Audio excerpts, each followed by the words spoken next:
Uri sector में LOC के करीब बसे गांव को बीती रात हुई शेलिंग से काफ़ी नुकसान हुआ है। लाइन ऑफ कंट्रोल से करीब 3 किलोमीटर की दूरी पर बसे दलंजा, इस्लामाबाद, कमलकोट और रामगई गांव में पाकिस्तान ने रात करीब 2:30 बजे शेलिंग शुरू की थी। इस हमले में 5 बच्चों समेत कुल 10 लोग घायल हुए हैं। कल रात उरी के रामगई गांव में एक के बाद एक 11 धमाके हुए। हमारे संवाददाता मनीष प्रसाद जब इस गांव में पहुंचे तो पाकिस्तान की तरफ से दागे गए मोर्टार और शैल के टुकड़े वहां बिखरे हुए मिले।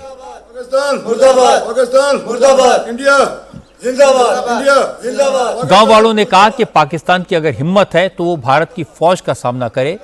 मासूम निहत्थे लोगों पर हमला करके पाकिस्तान अपनी बुज़दिली का सबूत दे रहा है। अगर पाकिस्तान को दम है तो हमारे इंडिया के साथ वो लड़े, ठीक है। अब बताओ, अगर वो इंडिया के साथ नहीं लड़ते, उसके बाद देखो इन्होंने रात को शेलिंग किया, उसके बाद हमारे इंडिया ने जब उनके अटैक किया उसके बाद उन्होंने शेलिंग की, जिसकी वजह से हमारे मकान वगैरह सब खत्म हो गए हैं, हमारे बंदे भी जख्मी हैं। हमारे को टारगेट बना दिया सर, ये गांव के लोग जो रहने वाले हैं इनको टारगेट बना दिया। आर्मी के साथ तो यहाँ पर खड़े हैं, हम इंडिया के लोग हैं तो हम किसके साथ हैं? हम तो आर्मी के साथ होंगे। पाकिस्तान को अगर लड़ना है आर्मी को तो हमारी आर्मी से लड़े। गरीब लोगों से, जो निहत्थे लोग हैं, इनके पास कौन से हथियार हैं, उनके साथ लड़ेंगे। और ये कौन सा नापाक उन्होंने ये किया है, क्या रात के अंधेरे में इस तरीके से गोले डालने।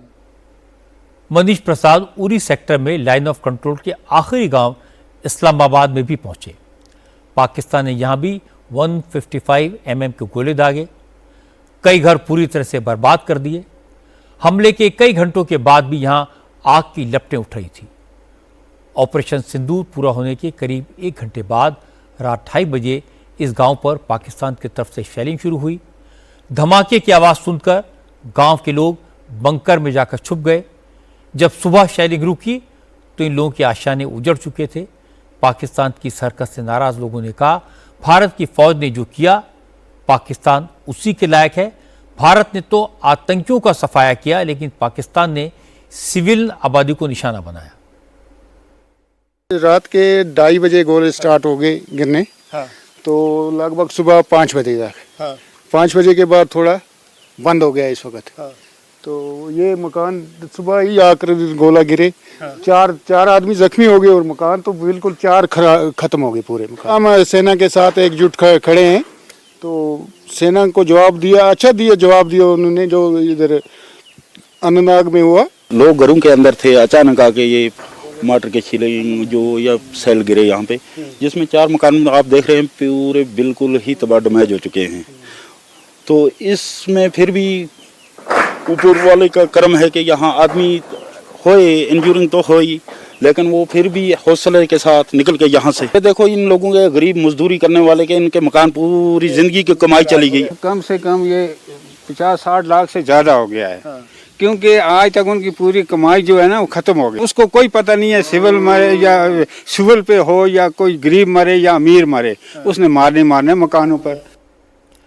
पाकिस्तान ने सरहद पर रहने वाले सिविलियंस पर अटैक किया। ये कायराना हरकत है।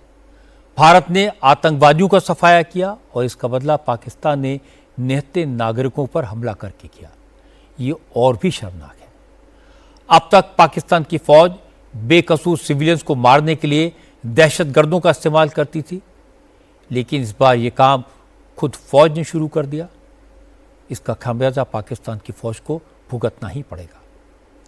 हालांकि अगर पाकिस्तान कोई गड़बड़ करता है तो हमारी तैयारी पूरी है, सेना तैयार है और देश के लोग भी तैयार हैं।